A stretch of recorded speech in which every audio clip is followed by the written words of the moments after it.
marumi ang isipan ba o tae? Sino bang mapanghusga, ang lalaki o babae? Sa mayaman o mahirap, sino ang mas mabuti? Ano ang hinahanap nilang tamang imahe?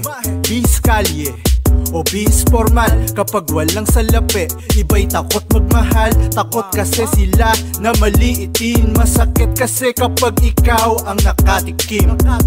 Yung iba kapag nauna sa trabaho, kinakaya binabraso palagi ang mga bago. Ang respeto, mahirap daw kuhanin. Sa mundo kailangan mo itong hukayin. Gamit ang kamay sa matigas na lupa. Ano ba ang resulta ng pagluha? Kapag may kapansanan, matik ginagala. Peki kang kaibigan, pag di nasasamahan. Demonyo raw ang pera, bakit nag-a-apply? Humihingi ka ng suporta, ikaw ba'y namimigay? Minsan ang digmaan, wala sa Mindanao. Minsan nasa templo lamang, hindi mo lang tanaw.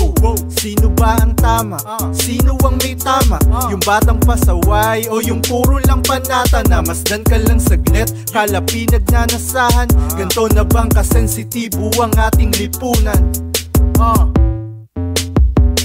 Real talk.